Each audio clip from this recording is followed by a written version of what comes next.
ሰላም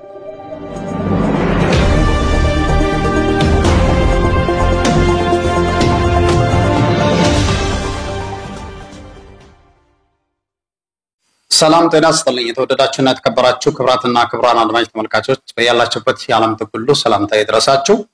አድማጮቻችን ተመልካቾቻችን ለዛሬ እሁድ ናቸው ያልኳቸው ነጫጭር የአገር ቤት መረጃዎችንም አሰማችኋለሁ። መልካም ሚዲያን ላይክ፣ ሼር፣ ሰብስክራይብ ያደረጋችሁ እነዚህ መረጃዎችንም እንድትከታተሉ በአክብሮት ጠይቃለሁ።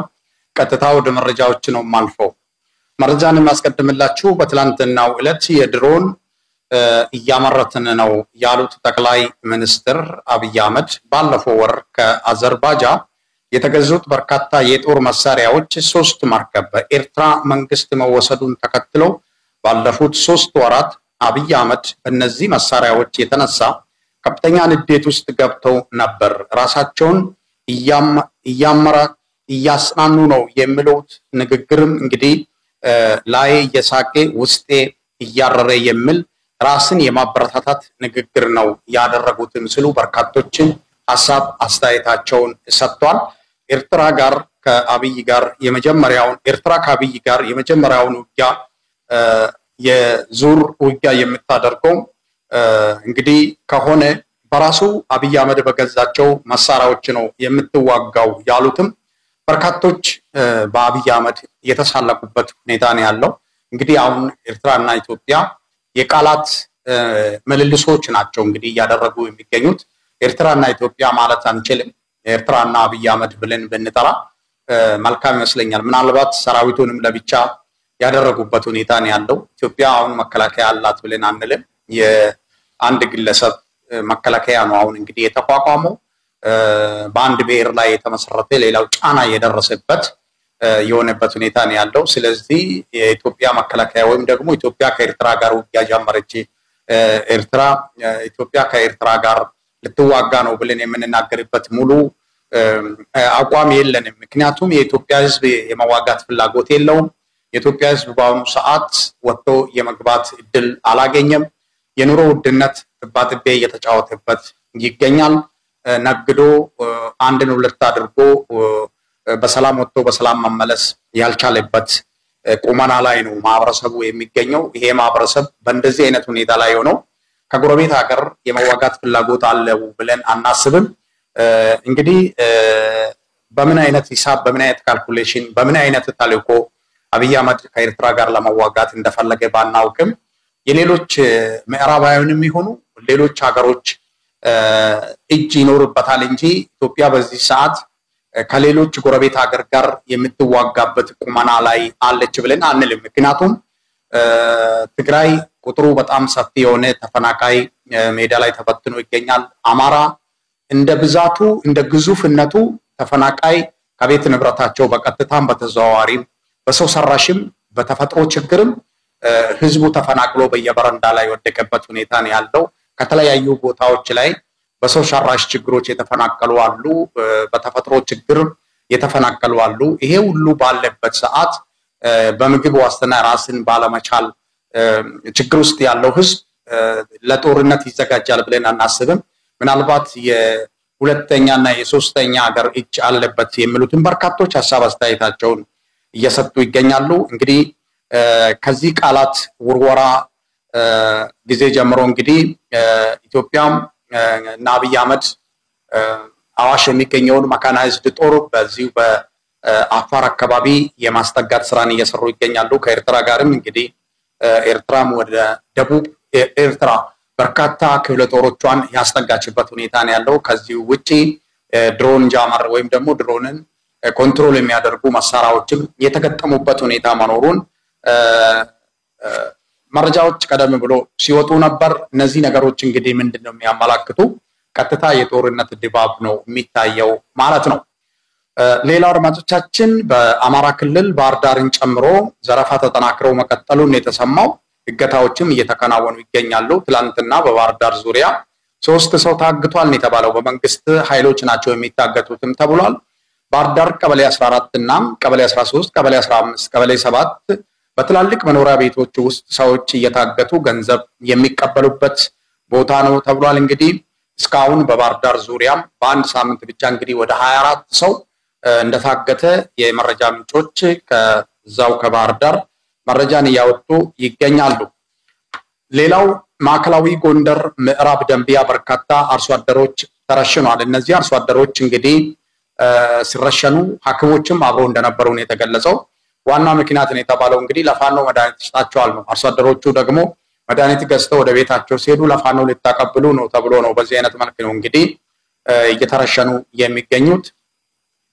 አብሮ ተገሏል እንግዲህ ሐኪሞቹ እንግዲህ በተለያዩ ቦታ ላይ እየተገደሉ ይገኛሉ። ለፋኖ ሽጣቸዋል ተብሎ ነው እንግዲህ ዋና ምክንያት ነው ያሉት። አምቡላንስ ውስጥም የተገደሉ በርካታ ሐኪሞች በዋድላና በአለም ጤና በርካታ ሐኪሞች ተገድሏል። የፋኖ ቤተሰብ ናቸው ተብሎም የሚታሰሩም የሚገደሉም አሁንም የቀጠለበት ሁኔታ ነው ያለው። ፎጎራ 3 አርሶ አደሮች ትላንትና ተገድሏል። በአርማጮ በርካቶች በእስር ቤት ላይ ይገኛሉ። የፋኖ ቤተሰብ ናቸው ተብሎ ነው እንግዲህ የታሰሩትም ተብሏል። በተመሳሳይ ልጆቻቸው አሜሪካ ሆኖ ለፋኖ ገንዘብ ይልካሉ የተባሉትም እንደዚሁ በባንዳ እየተጠቆሙ ቤተሰብ ችግር እየደረሰባቸው ይገኛል። ሌላው ቀርቶ እንግዲህ አገር ቤት ብቻ ሳይሆን ውጭ ሀገር ልጅ ያላቸው ልጃችሁ ለፋኖ ገንዘብ ልኳል ተብሎ ቤተሰብ የሚታሰርበት ሁኔታ ነው ያለው አማራ ክልል ውስጥ። እጅግ በጣም የሚያሳዝኑ ናቸው። ሌላው በዛሬው ዕለት አፍላ ውጊያ ያለበት አካባቢ ፍኖተ ሰላም ገነት አቦ ነው። ትላንትና ከሰዓት ጀምሮ እንግዲህ በተካሄደው ውጊያ 13 የመንግስት ወታደሮች ዋጋ የከፈሉበት ነው።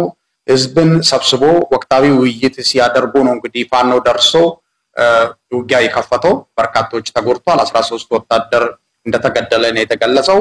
ብራዳማ ቶክስ አለ ተብሏል። ገበዘ ማርያም ህዝቡ ከተማውን ለቆ ወጥቷል ነው የተባለው። ከዚህ በፊትም እንግዲህ በንጹሃን ላይ ግድያ ደርሷል። እዚህ አካባቢ ንጹሃኑ እንግዲህ ፈርቶ ነው የወጡት። ከአዴት ወደ ገበዘ ማርያምም ውጊያ እየተደረገ እንደሚገኝ ተገልጿል። ወንበሩማ ቀጠናም በተደረገው ውጊያ 30 የመንግስት ወታደሮች ተገድሏል። በዚህ ቀጠና በርካታ ጉዳት ነው የተስተናገደ ብሏል የዓይን እማኞቹ። ሌላው አሁን እንግዲህ አፍላ ውጊያ እየተደረገበት የሚገኘው እነዚህ አካባቢዎች ናቸው። ሌላ ወደ ትግራይ የሚወስደን መረጃ ነው የምወስዳችሁ። ትግራይ ውጥረት ነክሷል። አቶ ጌታቸው ረዳ ለጀነራል ታደሰ ወረደ ደብዳቤ ጽፏል። የህወሓት ታጣቂ ከቦታ ወደ ቦታ እንዳይንቀሳቀስ ህዝብን ከህዝብ የሚያጋጩ ድርጊቶችን እያከናወኑ ይገኛሉ፣ ከዚህ ድርጊት ይቆጠቡ ብሏል ጌታቸው ረዳ። ጀነራል ታደሰ ወረደ እንግዲህ የመሃል ሰፋሪ ነው ብሎ ነው እንግዲህ የሚወቅሱት። እዛም እዚህም ይላል። ከጌታቸው ረዳ ጋርም ፊቱን ያሳያል፣ ከነደብረጽዮን ጋርም ፊቱን ያሳያል። አቋም የለውም፣ የመሃል ሰፋሪ ነው ብሎ ነው እንግዲህ ሌሎች ጀነራሎች ስማቸውን የሚያነሱት። እንግዲህ ሌላው አሁን የተቋረጠውን የዲዲአር ታድሶ ኮሚሽን ይቀጥላል ይላል። ምናልባትም በሰበቡ ገንዘብ ለመቀራመት ታቅዷል ተብሏል። እንግዲህ 65000 ታጣቂ ወደ ህዝብ ይበተናል ማለት መጀመራቸው ተሰምቷል። ከዚህ በፊት እንግዲህ ጀነራል ጻድቃን ትጥቅ የሚፈታ ታጣቂ የለም ብለው ነበር። በትግራይ ውስጥ አሁን ታንክን ጨምሮ በቂ መካናይዝድ የታጠቀ ኃይል መኖሩ የሚታወቅ ጉዳይ ነው። አሁን ውጥረት ላይ ባሉበት ሰዓት ትግራይ እውነት ወደ ማህበረሰብ ይህንን ገንዘብ ወስዶ የሚቀላቀል ታጣቂ አለ ወይ ያሉት በርካቶች ናቸው ይህን ሀሳብ አስተያየት የሰጡት። ከዚህ በፊት እንግዲህ ጀነራል ጻድቃን ገብረትንሳኤ ትጥቅ የሚፈታ ታጣቂ የለም ያለበት ሁኔታ ነው ያለው። ምናልባት በእድሜ ክልል እድሜያቸው ከ50 ዓመት በላይ የሆኑት ልንሸኛቸው እንችላለን፣ ከዚህ ውጪ ግን ትጥቅ የሚፈታ ታጣቂ የለም ያለበት ሁኔታ መኖሩ ይታወቃል። ሌላው በትላንትና ዕለት የህወሓት ታጣቂ ራያ አላማጣ ከተማ እንዲገባ ተደርጓል። አድሚ 24 በጆን መዲን የሚመራው ነው እንግዲህ ተብሏል ወደ አላማጣ እንዲገባ የተደረገው። ከአላማጣ ያሉት ደግሞ ወጥቷል። አላማጣ ውስጥ የነበሩት የነጌታቸው ደጋፊ ናቸው ተብሏል። እንግዲህ አሁን ወደ አላማጣ የገባው እነ ደብረጽዮንን የሚደግፉ ታጣቂዎች ናቸው ወደ አላማጣ የገቡትም ነው የተባለው። እነ ደብረጽዮን እንግዲህ አንዳንድ ቦታዎችን አንዳንድ ቢሮዎችን በኃይል የመቀማት ስራ እየሰሩ ይገኛሉ። አሁን አላማጣ አካባቢም እንግዲህ የራሳቸውን ሰራዊት በማስገባት ሌላ የነበረውን የነጌታቸውን ይደግፋል የተባለውን የማስወጣት ስራዎችን እየሰሩ ይገኛሉ ማለት ነው። በዚህ ልክ መከፋፈል ደረጃ ላይ የደረሱበት ሁኔታ ነው ያለው። በሌላ መረጃ በኦሮሚያ አምቦ ከተማ በቅርብ ጊዜ እጅ ሰጥተው የገቡት የሸኔ ባለስልጣናት ምዕራብ ሸዋ አምቦ ሹመት ሊሰጠው የነበረው ግለሰብ ትላንትና ምሽት በአምቦ ከተማ ተገሏል። ባለፈው ሳምንትም ጃልሰኝ ለጥቂት የተረፈበት የወለጋው ውጊያ ጃልሰኝን ለማዳን 115 ወታደር ሞትና ቁስለኛ የሆነበት መሆኑ የሚታወቅ ነው። ነሽመልስ አብዲሳ ተደናግጦ ፖለቲካ እንዳይበላሽ ጃልሰኝን እንደምንም ብላችሁ የተከፈለ መስዋዕትነት ተከፍሎ ጃልሰኝን ይዛችሁ ውጡ ብሎ ጩኸት ሲያሰሙ የነበረበት ውጊያ እንግዲህ ኦነግ በዚህ ልክ የበረታበትና የጠነከረበት መኖሩን የተገለጸው አምቦ ከተማ ውስጥ የተገደለው ሰሞኑ ስልጣን ይሰጠዋል ተብሎ እንደ ጃልሰኝ ሲጠበቅ የነበረው የሸኔ አባል ነው። እንግዲህ ማን እንደገደለው እንግዲህ አይታወቅም። ከተማ ውስጥ ያሉት ሸኔዎች ይሁኑ ከጫካ ውስጥ ያሉ ሸኔዎች ይሁኑ የታወቀ ነገር የለም። ከህዝብ ይሁን የተገለጸ ነገር የለም። ምናልባት ይሄ መረጃ ሲደርሰን ይዘን የምንመጣ ይሆናል ማለት ነው።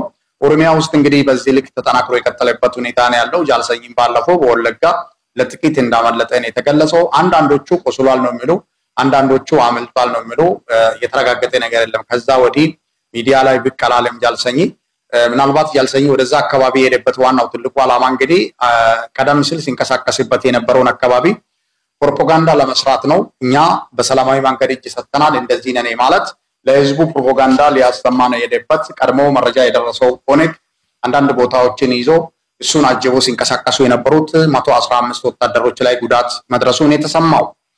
ሌላው አዲስ ቅዳም ወጣ ባለው ቦታ ውጊያ ተቀስቅሷል። ገዘራ በተባለ ቦታ ነው እንግዲህ ስልጠና ላይ የነበሩ የሚሊሻ አባላት ላይ ነው ውጊያ የተከፈተው። ሲያሰለጥኑ የነበሩትም የተመቱበትና ሚሊሾቹም የተበተኑበት ሁኔታ መኖሩን የተገለጸው። ይሄንን በመከተል ነው እንግዲህ መከላከያ ደርሶ ያሰፋ ውጊያ ያደረገው ተብሏል። በተመሳሳይ በኢልማና ዴንሳ አዴት ሸቀጣ ሸቀጦች እንዳይገቡ ተከልክሏል ነው የተባለው። በአጠቃላይ 10 ቀበሌዎች ናቸው እንግዲህ ሸቀጥ እንዳይገባ የተከለከለ ተብሏል። ይሄንን የከለከለው የመንግስት ወታደሮች ናቸው ተብሏል። እንግዲህ ነዋሪዎቹ ሕክምናም እንዳያገኙ እየተደረጉ እንደሚገኙ ተገልጿል። በሌላ መረጃ ደብረ ብርሃን ጉደበረት በተባለው ቦታ በተደረገው የደፈጣ ጥቃት በርካታ የመንግስት ወታደር ዋጋ እንደከፈለ ተገልጿል። አድማጮቻችን ተመልካቾቻችን አማራ ክልል ውስጥ እንግዲህ ፋኖ ይንቀሳቀስባቸዋል የተባሉ አካባቢዎች የሸቀጣ ሸቀጥ ግብአት የሕክምና ግብአቶች እንዳይገቡ እየተከለከሉ ይገኛሉ። ህዝብን በዚህ የማንበርከክ ስራ ለመስራት ነው እንግዲህ ይሄንን ጉዳይ ቀደም ብለን ተናግረን ነበር። ተጽዕኖ ለመፍጠር እኛ ማንቆጣጣራቸው የሚሉ አካባቢዎችን የባንክ አገልግሎት ወዘተ የማቋረጥ አይነት እንቅስቃሴ ነው እንግዲህ ከዚህ በፊት ትግራይ ላይ የተደረገው አይነት እንቅስቃሴ ነው አሁን አንድ ብሎ የጀመሩትም የተባለው 10 ቀበሌ ምንም አይነት እንትን እንዳይገባ የተከለከለበት ሁኔታ መኖሩን ተገልጿል። አድማጮቻችን ተመልካቾቻችን አጫጭር መረጃዎች እነዚህን ይመስሉ ነበር። በተመሳሳይ ፕሮግራም እና መርሃ ግብር እስከምንገናኝ መልካም ጊዜ እየተመኘሁላችሁ መልካም ሚዲያን ሰብስክራይብ ያደረጋችሁ የአድማጭ ተመልካች ቁጥርን እንድታበዙ በአክብሮት ጠይቃለሁ። ሰላም ነው።